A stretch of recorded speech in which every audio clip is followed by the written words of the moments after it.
Hello, welcome to day 3 of doing 30 days of lives on YouTube.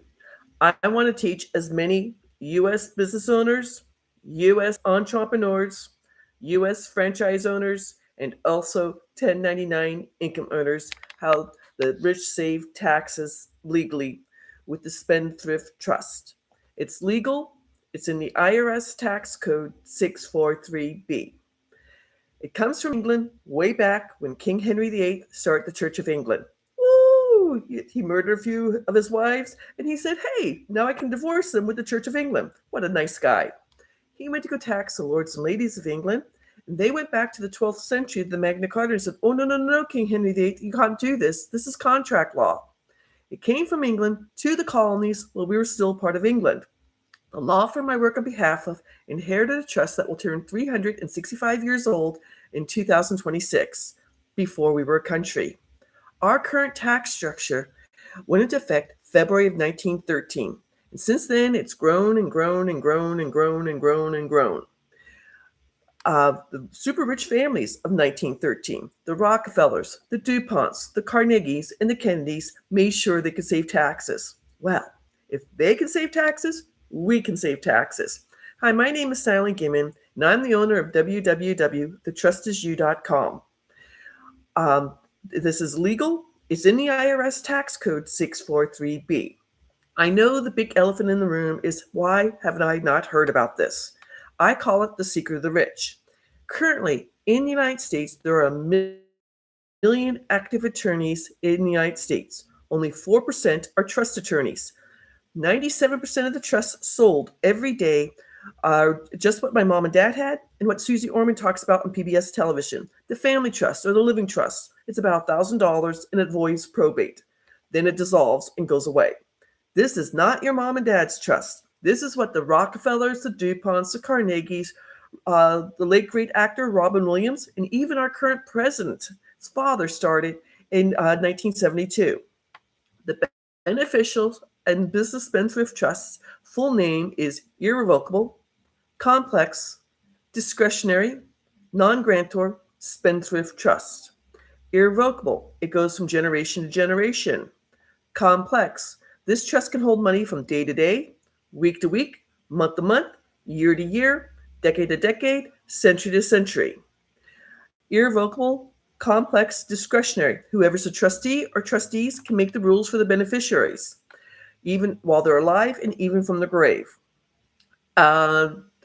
Irrevocable, discretionary, complex, non-grantor.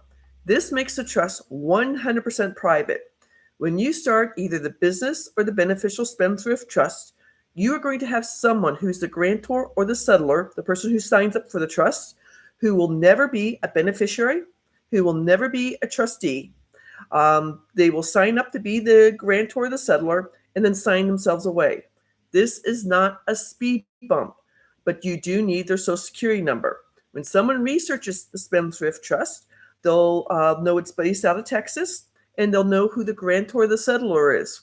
I used a family friend, Roy, who knew me before I was born. Unfortunately, when I started both my business and Beneficial Spendthrift Trust in September of 2020, he was 97 years old. He's passed away since then. Nobody will know nobody can find the information about my trusts. And then the fifth element, the Spendthrift Trust. This has been in front of many, many courts. If you need to have to research this, if you want to do legal research on the Great Discovery, if you go out to www.sallygimmon.com, register as a free learner. The class is called Save U.S. Taxes Legally. I have 2 pages of case law, so you can research this to your heart's content. It's legal. It's in the IRS Tax Code 643B. If you want to find out more, you can always set up a free 30-minute tax breakthrough session with me where I will take you out to NerdWallet. You tell me how much you make. I'll show you, there's 4 ways to file your taxes. Single is the most expensive way. Head of household, you are divorced with children 18 or younger in the household. Married filing separately. And then the cheapest way is married filing jointly. Listen up. Very quietly, on January 1st, the IRS changed married filing separately to equal single for the first six tiers of the tax code. There's 7 tiers from 10% all the way up to 37%. If you are married, do yourself a favor and make sure you file as married filing jointly, because you will save double in taxes easily just with that one hint. You don't even need the Spendthrift Trust to save that much in taxes.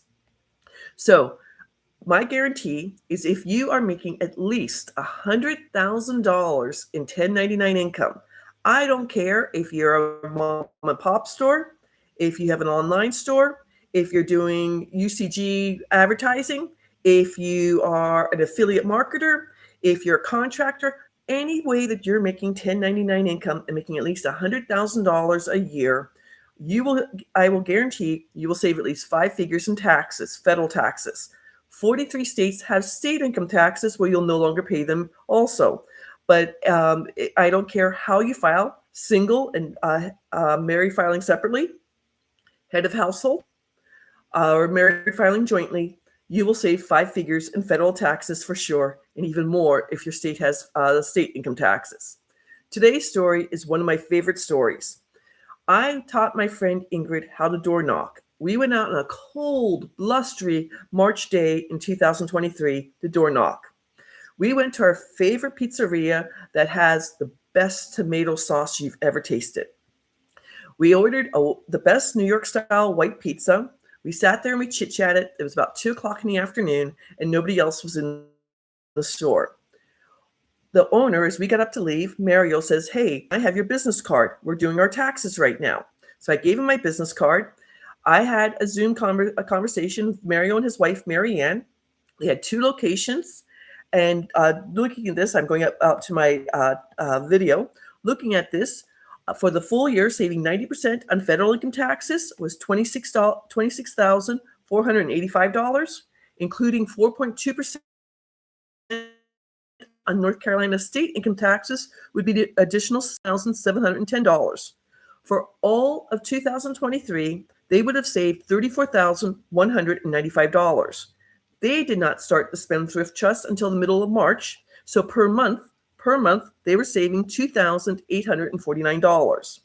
With this money, you could put it back into your business, you could pay off your mortgage, you could buy a new vehicle, you could take your family on a well-deserved vacation, you can give to your favorite charity, or you can save for retirement.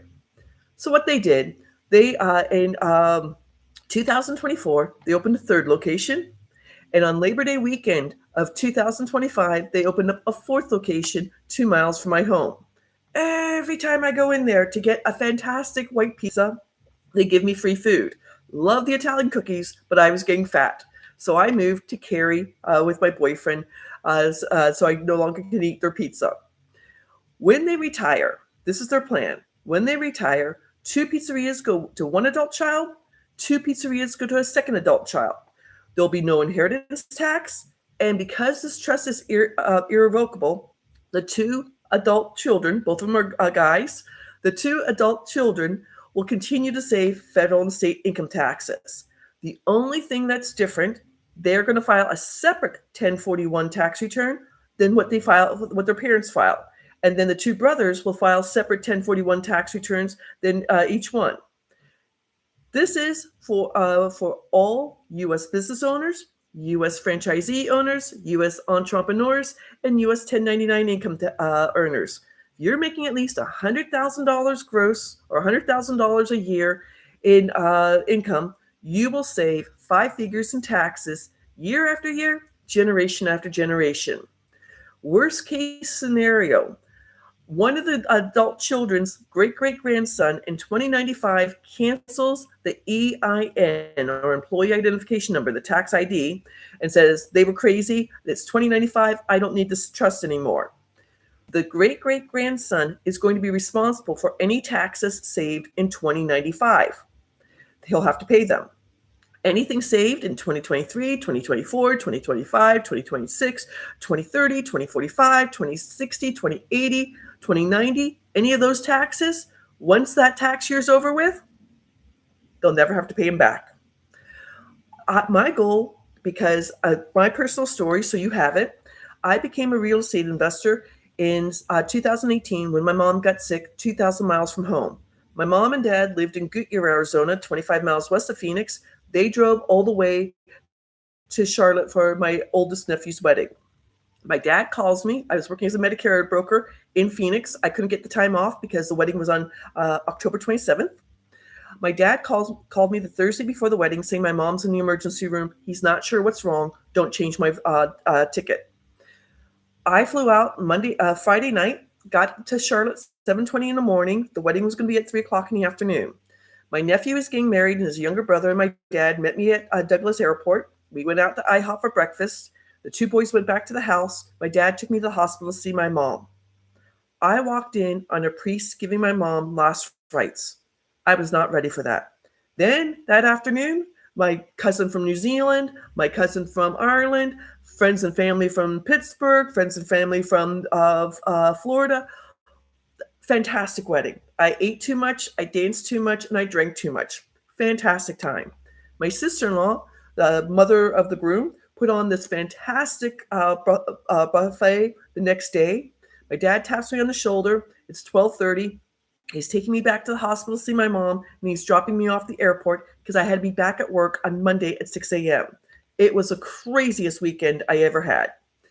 I became a real estate investor, and in 2019, with my mentor, I wholesaled 7 bank-owned properties nationwide, paid off all my debt. My Phoenix real estate group thought I was a rock star. If you remember, there was a Super Bowl commercial. I forget who the singer was, but he said, "You are not a rock star." I wasn't.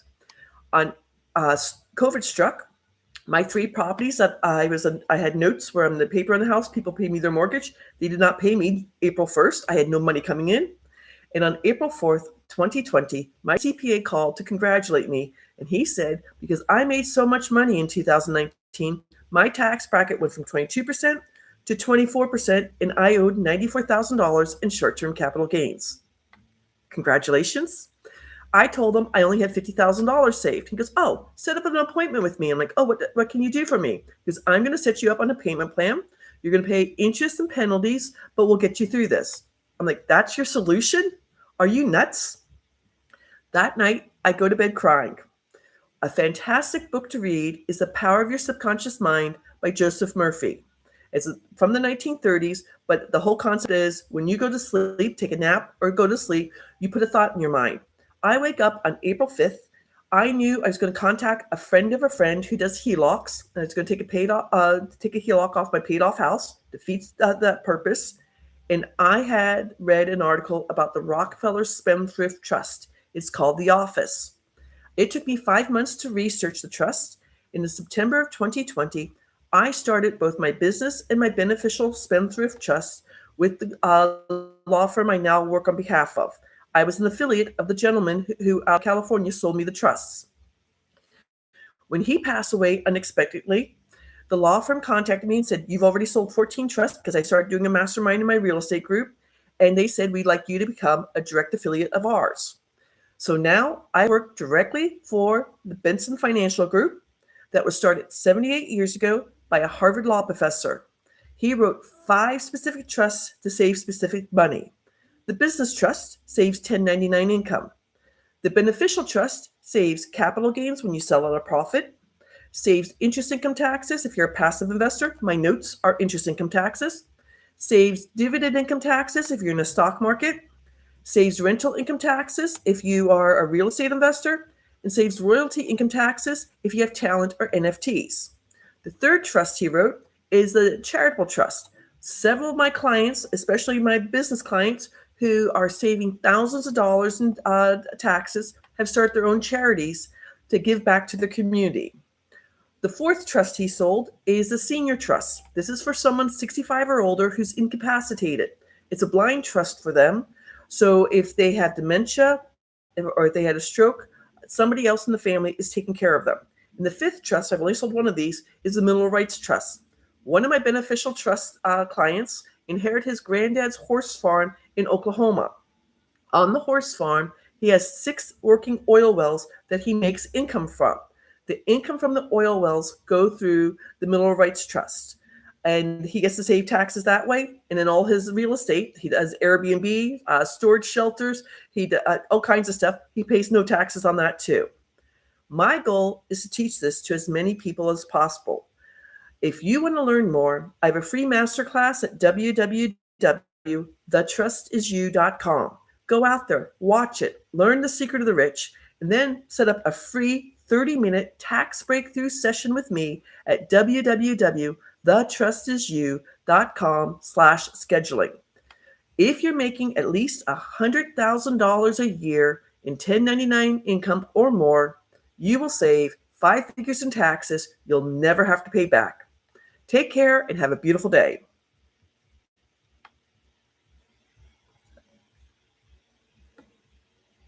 I got to figure out how to end this. Ooh, ooh, ooh.